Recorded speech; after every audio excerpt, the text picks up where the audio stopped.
From a mental perspective, like I think that there are people that are like built to be in the spotlight. I think there are people that are built for that. I don't think it's me at all. Not saying that you should do this or that it'll work, you know, you shoot your shot, but you know. But it worked 100% of the time for you. Yeah, 100% of the time for me it worked. People were like trying to be encouraging, but it actually like really was like making me not feel good. Growing up, like one of my biggest kind of fears was that I'm not like enough. That fear would carry over into the thousands, millions of people watching videos. Trevor Everts. He started his career as a pastry chef in a world-renowned bakery before taking a leap of faith and landing a role on Rhett and Link's Mythical Kitchen. Now he's the newest addition to the Smosh cast, but he doesn't always feel like he's earned his place. How does he deal with imposter syndrome and the criticism from rabid fans? I spent a day with Trevor to find out.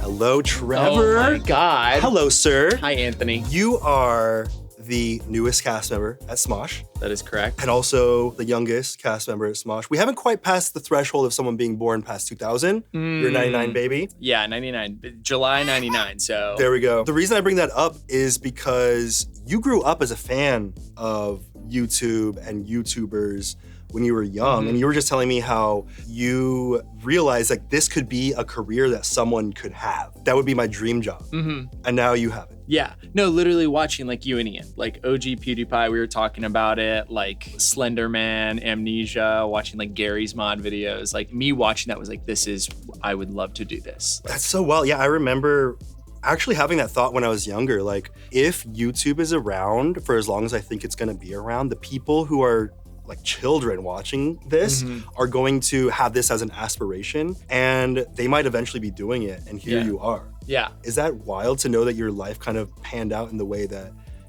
you like maybe like dreamed it would, but like never thought it would actually culminate in? Yeah, it's like what I've wanted forever. And I never thought that I would actually be able to do it. And so I never even really pursued it, which is even funnier because I sort of fell into it. How do you fall into that? I was working at a bakery and I was realizing that I really loved baking, but I didn't love making no money. And so I was kind of at a point where I was like, I am either gonna find a new job that pays more or I'm gonna move out of LA. And I was watching like a GMM video. I was like, they do a lot of food on the show, you know, Rhett and Link, they eat a lot of stuff. I was like, surely they have someone that cooks that food. And so I went to the website and I just found the business email and I sent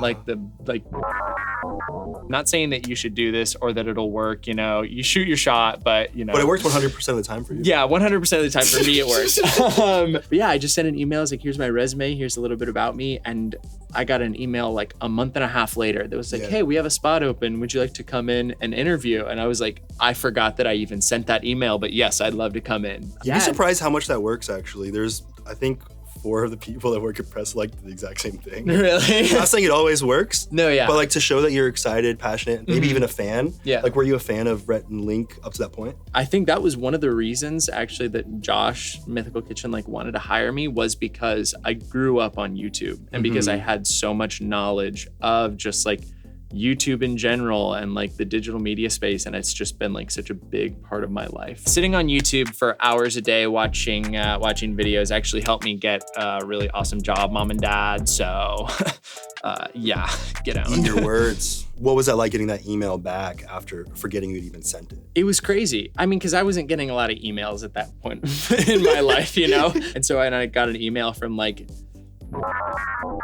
Mythical, and it's like, hello, Trevor, we have an opening for a culinary associate producer here at Mythical, and we'd love for you to come in and interview. And I just was like, I think I literally screamed. I was just like, oh my God. So what was that like going in there? Like you're a fan and you're like, oh, I'm here. It was weird, man. It was weird. I had, it was Halloween. I interviewed on Halloween, and so everybody was dressed up in costumes, and then Josh and Nicole were both dressed as Guy Fieri, and I got interviewed by both of them. By 2 Guy Fieris. Guy and girl Fieri. What do you think it was that got you the job? And did you know right away? No, I didn't know right away. It did take like a bit to get back. I know that they interviewed a lot of people. I mean, Josh has told me that like the reason partly was literally that I was young, just like that I was like, you know, a fresh like kind of set of eyes, someone like new to the space, someone who'd like spent a lot of time on YouTube and like had cooking experience, but wasn't necessarily someone that was just their cooking was the only thing that they did. So you start working and you're doing behind the scenes stuff, or what are you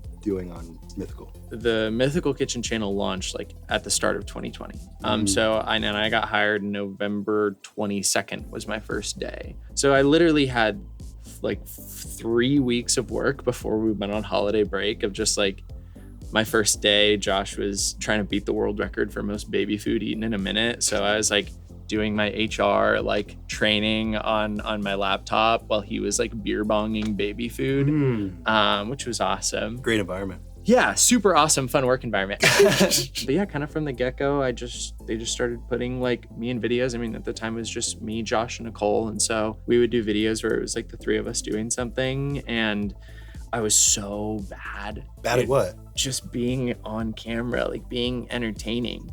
I don't know. It was like, if you go back and watch those videos, it was such... I've come a long way. Yeah, what was it? You just felt weird? What? I was like just very monotone, I think. I think I was trying to be like very like cool and like not like just very chill.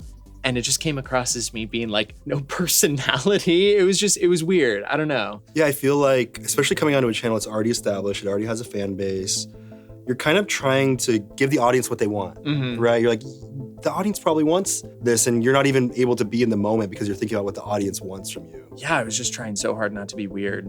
I was like, I can't be weird. I can't be weird. But then it came off as, you're saying it came off as weird. Came off as very weird. Yeah. But yeah, no, it was terrifying at first. And I remember like watching those videos after they came out, and God, I mean, the first time you read a YouTube comment as someone who isn't on YouTube, I was like sitting there just refreshing the comments. I was going in like Control R or whatever, searching my name in the comments, like trying to see what people are saying, which is just, that was so healthy. I feel like that's a thing that anyone would do. I think some people might try to deny that they would do that, but of course, like you're in something new, you want to see if you're kind of delivering on what the audience wants from you. Because you didn't come from a space where you were used to having so many thousands of people commenting about you. Oh yeah, no, not at all. I was definitely like kind of just thrown to the wolves a little bit. This was just like, all right, here's a channel with millions of subscribers, like jump in. Growing up, like one of my biggest kind of fears and like worries like was that I'm not like enough. That I wouldn't be enough. Same. And I'm very grateful to have like an amazing family, amazing parents that like tell me how proud they are of me, and just an amazing girlfriend, Raven, who like is constantly like reassuring me, and like people in my life that just do let me know how much they love me. And I guess I didn't consider that when I got on the internet that fear would carry over into the thousands, millions of people watching the videos, that like I would stress if I was enough to them. That like now I have that fear in the back of my head of like, am I enough for the viewers? Am I enough for the audience? Like, am I giving enough? Am I funny enough? Am I good enough? Or are they going to, dislike me or want more from me or wish that I was different and not myself? And so that was like a big adjustment of like, God, that, almost 5 years later, I'm still like dealing with. Yeah, I mean, there's always going to be, a relationship that you have to have with yourself, where you have to remind yourself that these people don't necessarily matter to you. Yeah. And when I first got started, there wasn't really an audience. And when people were commenting about me, it was like really frivolous things, and it was mostly about the content itself. So it felt like I was able to just continue being myself, and the comments didn't matter as much. But eventually, as YouTube started evolving to be a little bit more personality based, I wasn't playing characters. Like, they were commenting about me as an individual, and they were saying, Anthony does this thing, I wish he did this thing, or like just all these judgments from all these different angles. And that's where that fear of not being enough really showed up, because I wasn't just trying to be enough for the people around me, and that's when it really starts to hit you. And especially if they comment about your insecurities, you're like, oh, they notice that thing that I'm so insecure about? Okay, I guess everyone notices that thing, and you start trying to change yourself. Have you noticed, like, and God, now over 20 years of being on YouTube, like, have commenters sort of always been the same, or has there been like a pretty large shift of like how people on the internet act towards like you or other creators? I think there's been like a fork in the road where some, like, half has gotten worse and half has gotten better. So half, they're so into every minute detail, like it's very parasocial. They think they know everything about you and they think they have authority to be like, he should do this, or why is he doing this? He's not like that. And like, they think they know so much about you. And then there's the other half that are like, hey, they're real people. Like there will be people that'll show up in the comments and reply and be like, that's not cool. That's really weird of you to say that. Yeah. There are more people like that, but it has at the same time gotten worse. Yeah. As well, because people, especially, I think people see people on the internet sometimes as like part of their friend group. So they think that they know you enough to say stuff that like a really close friend would say to you. Yeah. But yet they don't. Yeah, no, that's like definitely a weird thing. I've like, where I've seen comments from people or things, even like just like tweets at me, like someone replying to my tweet, and I'm like, if someone that I really know and was close with said that, that'd be really funny. But from you, it's just like, that like was really icky. Like that was just kind of gross. Even like going from Mythical to Smosh, like I've noticed such a crazy difference in how Mythical fans and Smosh fans interact. I kind of thought that after 4 years of being on Mythical Kitchen, that I was like, oh yeah, I'm gonna go Smosh, and it's just gonna be fun because I've been in videos there, and nothing's really gonna change other than that I'm in more videos. But I almost kind of felt like I went back to like square one of feeling insecure about the things that people say online. How was it different coming back? Like, why do you feel like you had to start at square one? I was on the Mythical Kitchen channel from the get-go. So I was able to establish myself over time. Like you said, when you start from zero, like obviously we were getting lots of views, but I was able to sort of build kind of my voice and a relationship with the fans because it was a new channel. Joining kind of an ensemble cast that people already really love, it was hard, It's like being the new person in a friend group. You're going in and you don't know all the inside jokes. And so it was kind of like being sort of on the outside and like joining like a group of people, but just I couldn't get over that feeling of being sort of on the outside. I kind of got past reading comments on GMM and Mythical Kitchen. Like I was like, I don't need to read them. And then once I joined Smosh, I was like, all right, I'm gonna go read all the comments again. But feeling some of that sentiment of like people being like, oh, Trevor like doesn't really mesh well, or Trevor, doesn't like it feels like he's not, part of the group, and coming from a different background than everyone else, like being the youngest cast member, not coming from like a theater or like acting background. I'm a gamer. I'm a gamer cook, chef. And so there definitely was just a really big feeling of like, I don't know that I quite fit in.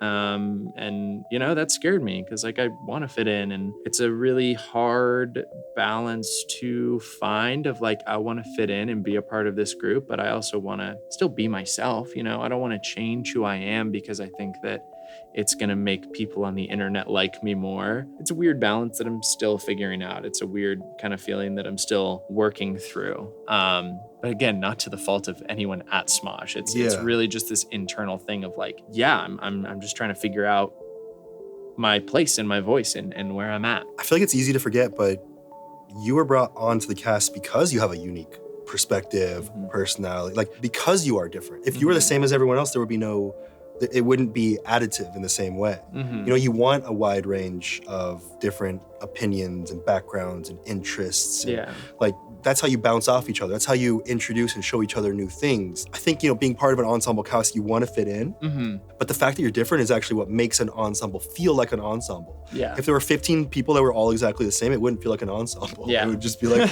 what the is this weird clone world? No, this is turning into a therapy with Anthony. Anthony's like, hey, I've been on YouTube for 2 decades. Like, let me help you through some of these issues. I'll tell you about the shit that matters and the shit that doesn't matter. The comments do not matter. I don't read the comments anymore. Comment anything I want in this video. I'm not going to read it.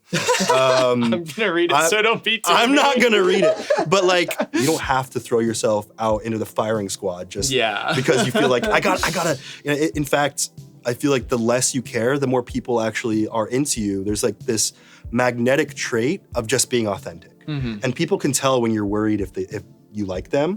And the thing is, you're worried if they like you and you're trying to appeal to them because you're like, I want you to respect me. But people respect you less if they could tell that all you want is their respect. God, no, that's That's a really good perspective to have. I never thought about it that way. Thank you. That's awesome. Speaking of mean comments, when I made this switch over to being like full-time, I was like, okay, maybe I can like, you know, start working on my own YouTube channel, doing some videos if I want. And my first ever YouTube video that I made earlier this year, I was reading mean comments. Oh, that's fun. I went and picked out funny ones because that was always something that I did appreciate from the get-go, is if a mean comment was really funny, I didn't care about it. It was like, if there was something that was just like, I don't think Trevor fits in, you know, like I think that we need less of Trevor on the channel. Then I'm like, oh, but then if there's something really funny, like someone said, Trevor has a really punchable face, that's hilarious. Right. It's crazy how no matter how long you're doing videos for, as soon as you do something new, it's still so awkward. Like I made that video earlier this year and it's just so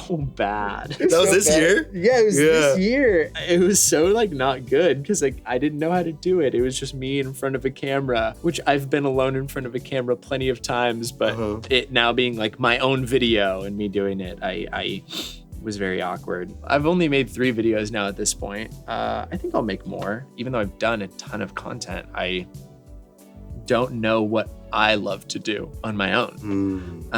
I've sort of made a few videos. I'm like, I don't know if I like love this style. Like, I don't know what I would be passionate about to make and find that like what would scratch my own creative itch. So we'll see.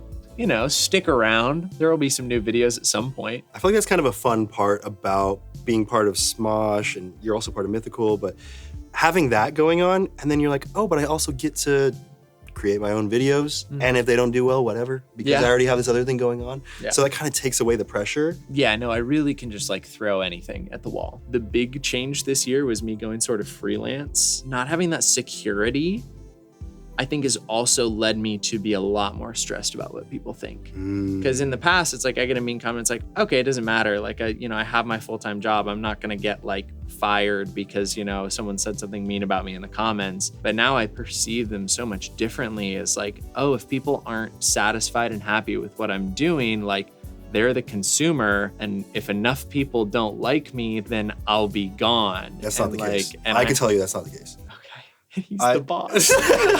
That's not the case. That's not the case. We're not caring about commenters saying that wasn't funny enough or something. If there is a moment in a video where people are just dying of laughter, that's all that matters. It's about that. It's not even like, were they good at the game? Did they appeal to the audience? It's like, it's about the group dynamic. That's one of the magical parts about Smosh, especially coming back in and seeing the way things have changed and seeing the way things continue to change, is it's about the dynamic of the friendship. And like being supportive with each other. One person doesn't know something or they say something wrong, and it's like, it's not like, wow, idiot. It's like I get it. And there's like a supportive element there. And it's about the dynamics. You with any one specific person, or you with any 2 specific people or beyond, it brings an entirely different dynamic. It brings something else out of the group. And I think that's what's so fun, just looking in from the outside and seeing how one person can completely change the dynamic to something really special. And yeah, I mean, even I see it, like if I watch videos, or when I'm recording videos, like I totally feel that and see that. Yeah, there's just, I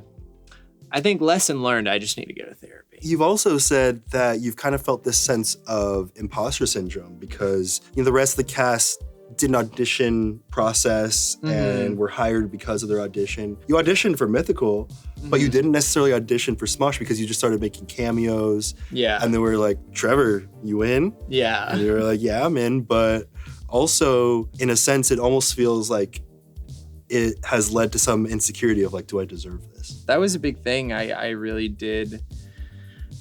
I don't know what, I think that really was just nobody even said anything like that. Like I didn't even see, like there weren't even comments about that. That really was just me from the get-go being like, am I like good enough to be here? Because everyone is so funny and so talented. And I remember like going into kind of my first videos and I was like, I don't know if I am good enough. Like, do I deserve to be here? And I think I do.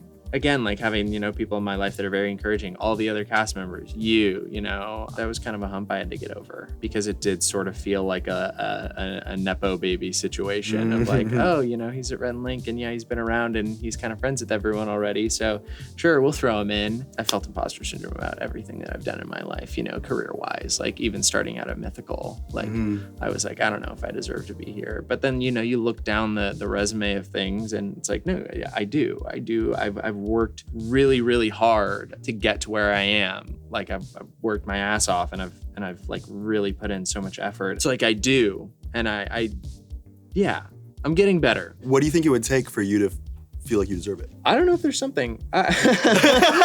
So nothing. So you'll never. I genuinely, I don't know. I think that this really is, a lot of these things are just inside me issues. I don't know if there's a thing that could happen that would make me fully get over that. I think it's just and over time, I think it's a process. I think it's gonna be me just doing it over and over and over again and continuing to like, you know, do as good as I can. I mean, there were even like, after the live show was a tough. The sitcom? Yeah, the sitcom. Like a lot of the sentiment around that afterward was like, it was very like weirdly, I think people were like trying to be encouraging, but it actually like really was like making me not feel good. Wait, why? When they were talking, cause like, you know, I was doing The Chosen and I was laughing at everything because Spencer's the funniest person. So I was just like laughing at everything and breaking at everything. So many people afterward were like, oh, Trevor was breaking so much. And everyone was like, well, no, it's okay. You know, he's just not like, you know, he's not like trained, you know, he's not like traditionally trained like the rest of the cast is, you know?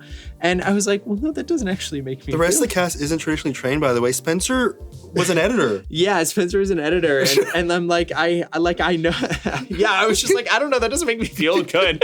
I was like, no, you can. I thought it was really funny. I got to the end of the show feeling like that was amazing. That was so funny. And I felt really good. And then afterward, someone like is going being like, oh, there's like a Reddit thread about like just Trevor appreciation because everyone was being so mean to him during the live stream. And I was like, I felt so good about everything until literally like afterwards. Spark something uncommon this holiday with just the right gift from Uncommon Goods. The busy holiday season is here, so let Uncommon Goods ease your worries. They scour the globe for original, handmade, and remarkable things. Like this Zen Garden Grow Kit. It's the perfect gift for that friend who needs a moment of relaxation while working at their desk. Or these cute little gnome massagers. You could gift these to that special someone and help relieve their back pain or tight muscles. When you shop at Uncommon Goods, you're supporting artists and small independent businesses. Many of their handcrafted products are made in small batches, so make sure you get them now before they sell out. Uncommon Goods looks for products that are high quality and unique. There are even gifts that you can personalize. From book lovers to diehard sports fans, Uncommon Goods has something for everyone. Forget about the same old selections that you can find anywhere. And with every purchase you make at Uncommon Goods, they give back $1 to a nonprofit partner of your choice. They've donated more than $3 million to date. To get 15% off your next gift, go to uncommongoods.com/Padilla. That's uncommongoods.com/PADILLA for 15% off. Don't miss out on this limited time offer. Uncommon Goods. We're all out of the ordinary. How many transactions do you make each month? I couldn't even take a guess. I was shocked to learn that the average US consumer makes an average of 70 payments per month. Keeping track of your spending these days can be overwhelming to say the least, unless you have Rocket Money. Rocket Money is a personal finance app that empowers you to save more, spend less, and take control of your financial life. With Rocket Money, you can see all your checking, savings, credit cards, and investments all in one convenient place, allowing you to understand your spending trends. Rocket Money can help you set up a custom budget by identifying top spending categories and suggesting areas where you can adjust your spending habits. They'll calculate your monthly spending allowance and alert you when you're close to going over budget so you can save more and spend less on things like travel, entertainment, and groceries. They also have a goals feature that automatically saves money for you so you don't even have to think about it. Whether your goal is to pay off your credit card debt, set away money for a house, or simply save your money, Rocket Money makes it easy. Rocket Money will even try to negotiate lower bills for you, sometimes by up to 20%. Saving money on a cell phone or cable bill and not having to deal with customer service yourself, a dream come true. Rocket Money has over 5 million happy members and has saved its users over $1 billion across all of the app's features. Let Rocket Money help you reach your financial goals faster. Get Rocket Money today at rocketmoney.com/Padilla. That's rocketmoney.com/Padilla. rocketmoney.com/Padilla. You were also saying something really interesting about sometimes feeling like the punching bag, which is like very interesting. Dude, that's so funny. A very interesting term to use. No, and it's funny because I've been that way since I can remember. I have a group of friends that I've known since I was literally in kindergarten. And I don't know, maybe it's like little brother syndrome. It never bothered me with my friends. But yeah, just kind of like being the butt of a joke, or being someone that people can kind of like poke fun at. And I feel the same way, you know, about like Smosh. I don't know, maybe it's just like a disposition that I have. Maybe it's the way that I act or something about me that like makes it easy to be like, oh, Trevor, you know, he's the goofball. Like maybe it's that I like he can take it kind of. Yeah, he can take it. Just kind of a dynamic thing. Maybe it is just because I'm younger. But yeah, I punching bag isn't a good word because that makes it sound like it hurts. Yeah. And I think, or like it's malicious. Yeah, or it's malicious. I think it's all in good fun. And I also think that I can play off of it very well. I think maybe because I do so well with it, people it's just like something that works. It also encourages it though, because you're so good at taking it. Yeah, which again, I'm fine with. Like, I don't mind it. I think that maybe if it's been a long day, like there will be some times where I'm like, for the most part, like I don't really care. I think it's something that honestly I've seen the fans stress more over it, where they're just like, oh, they're being mean to Trevor again. Like, why is everybody being so mean to Trevor? It's okay. Like, I feel super comfortable if anything actually really got to me, or if anyone was piling on too much, I would feel very comfortable just like going to them and being like, hey, that was like, you know, maybe a little bit too much, or like if you could lay off, you know, that would be great. But there hasn't been a moment where anyone's said anything or done anything that I've been like, wow, that like really hurt. I think it's really interesting because it's actually the opposite with me. Really? Where people don't make me the butt of the joke. Well, that's because you're the boss. A little bit, but also like in my friend groups too. And sometimes I'm like, why don't they joke around with me like they do with the other people? I mean, there's two things. I've been historically very sensitive. Mm-hmm. Other times I just don't entertain it. Like someone will say something to me and I'm like, I literally no response. Like, like I don't know what it is, but if there's an interaction and I don't love it, I just don't pay any attention to it. Yeah. So it doesn't encourage it. Okay. No, see, I think, now that you mentioned that, I think I encourage it. I think my reactions alone, the way I react to things probably encourages it. Well, it's kind of like what they say about what you would say to someone in high school getting bullied or something. You'd be like, well, don't play into it. Like, don't give a reaction. Bullies want a reaction. They that's what they thrive on. Not to say that anyone's bullying you, but like. No, everyone at Smosh is bullied. but there is an element of you showing that it's okay and that dynamic's totally fine, which I don't know if it. No, it is. And it's funny because I actually am a very sensitive person. I think it's interesting how setting boundaries like that actually demands more respect. Yeah. Right? So you think that by not setting those boundaries, you're like, I care about these people. I want them all to be happy. I don't want to tell them to stop doing what they're doing. I don't want them to not do what naturally feels right. Yeah. But I think it's interesting how setting those boundaries actually makes them think about you a little bit more, like respect you a little bit more. Yeah. I realize that I'm a people pleaser, and that's something that I'm dealing with, like learning how to set boundaries with my work or even with the audience. That's why I don't read the comments, because that's a boundary that I have with myself now, or like with families or with my family or relationships and things like that. And once you start realizing that you maybe are trying to please people by being like, everything's fine, it's fine, I'm not an issue, everything's fine, then people start respecting you more and treating you the way that you demand to be treated. It's almost like you attract people to treat you in the way that you think about yourself in a weird way. Do you think that you were a people pleaser before you were on the internet and got famous on the internet? Or do you think that some of like your big like sort of insecurities or quote unquote problems came from being on the internet? I think 80% came from the internet. They f***ed me up. But like there was no example of how to deal with that. Yeah. I think the 20% was me wanting to make sure I'm not a burden to people in my life. And then beyond that, the other 80% was me feeling like my fate was in everyone else's hands. Like the audience was choosing my fate, so I had to really care and please them. And or like higher ups at Defy when they owned Smosh, like I wanted to say yes to everything so that my position wouldn't be diminished, and I was scared about that. My mindset transformed to a scarcity mindset of like, I had fear about losing everything because I thought I didn't have anything really and everything felt really fragile. But now I've shifted my mindset to abundance, and I've realized that when I feel like I have enough of everything, maybe it's because I found a way to feel that love for myself within. I don't need the love and approval from other people. Now I'm just appreciative whenever it comes my way, instead of being like, it's kind of like what you were saying about like the 99% of comments that are positive. Now, if I do decide to read comments and someone says something nice, I'm like, oh, cool. That was great. And then the comments that are negative, I'm like, that's not true. That's not how I feel about myself. But when you have those insecurities yourself, it's almost like giving a thumbs up to the insecurity you have about yourself. And you're like, oh, it is true, that thing that I thought about myself. Yeah. But if you're not thinking those things about yourself, then the things that the people are saying hold no weight. Yeah. It's like if a person in the comment was like, I hate your green hair. You're like, what?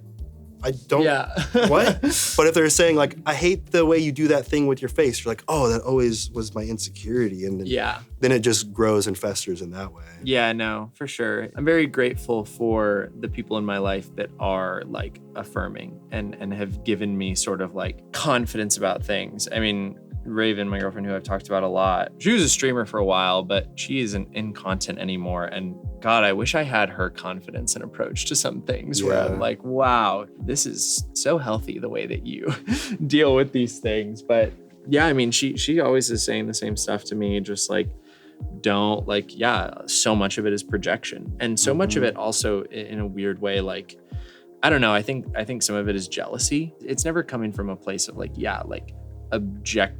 objectivity. No. Like that no one's ever commenting anything because it's like, oh, that's like, you know, an objectively true thing. It's like, it's always coming from this place of like, they don't know who you are.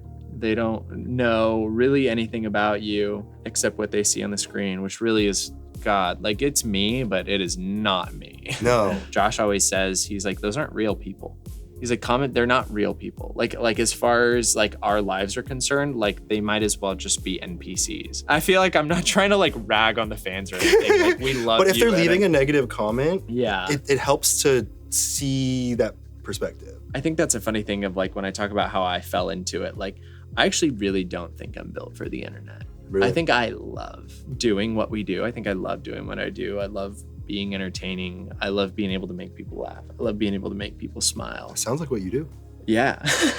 But from a mental perspective, like I think that there are people that are like built to be in the spotlight. I think there are people that are built for that. I don't think it's me at all. What is it about it that is not for you? I have this like love-hate relationship with having attention. I think it's like in the same way that like I am sort of like when people talk about how they're extroverted introverts or whatever, like I like being able to make people laugh. I like being able to make people smile. I love that side of it, but I do not like attention in that way. I relate.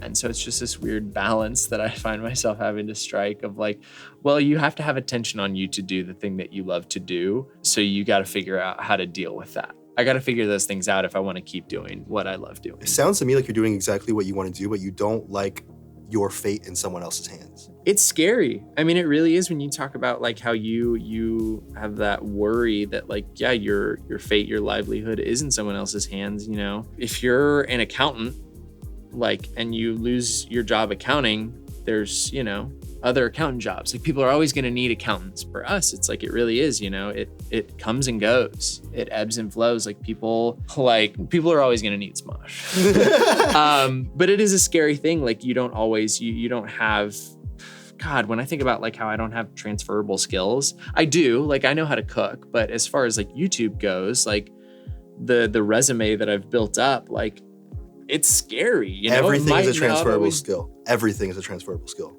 No, I guess it's just a harder thing to see on a resume. You know, it's a harder thing for me to be confident about, like knowing that if I had to go, if Smosh blew up tomorrow and, you know, and YouTube banned Smosh forever or whatever happened, that for whatever reason, if all this dissipated, which it won't. So obviously, you know, this should be a non-starter. That mindset is what led me to agreeing to sell Smosh in 2011. Oh, God.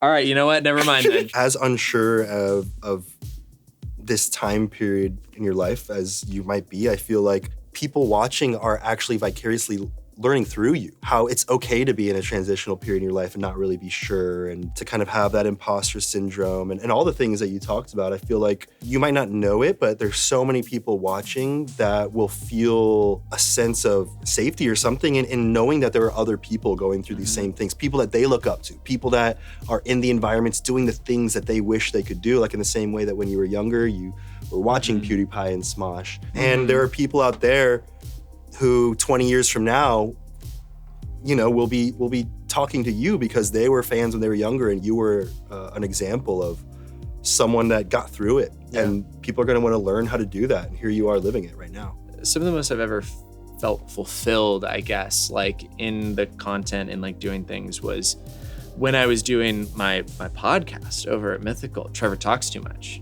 Check it out. No, don't actually. I did a few episodes talking about some of like, I kind of touched a little bit on the mental health and some of the things that I dealt with. And some of the most like fulfilled I've ever felt was getting messages about that and being like, it's like people being like, I feel the exact same way. And it really makes me feel better knowing that someone I look up to on the internet like feels the same way, or someone who I perceive as a very like happy and fun person feels the same way. Like getting those messages about people just feeling comforted, that even though it was something that was really painful for me and something like really rough that I was going through, God, it makes that thing so much easier to deal with. You know, it feels like, oh, there's good that can come of this. That can come of this really difficult point in my life. Your growth is indirectly transferring to people who are learning through you. You were also saying that you enjoyed hosting an Assumptions or a few Assumptions episodes, tapped into something that you didn't quite know that you loved doing. And I mean, we're developing new shows for this channel, so.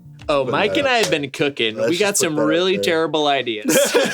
So that could be a really cool way for you to tap into some of those things as well. No, I love hosting, and I love being on like shows like this on Assumptions and stuff. I think that I'm generally perceived as I'm perceived as a goofball and young and immature in general, and I like being able to show that there is another side to me, that's not all that I am. I like being able to get more serious. I like being able to talk about more serious topics, because I think there are so many things that, you know, you and I go through that everyone goes through, and I love being able to make people laugh. And I think that making people laugh can make people feel a lot better.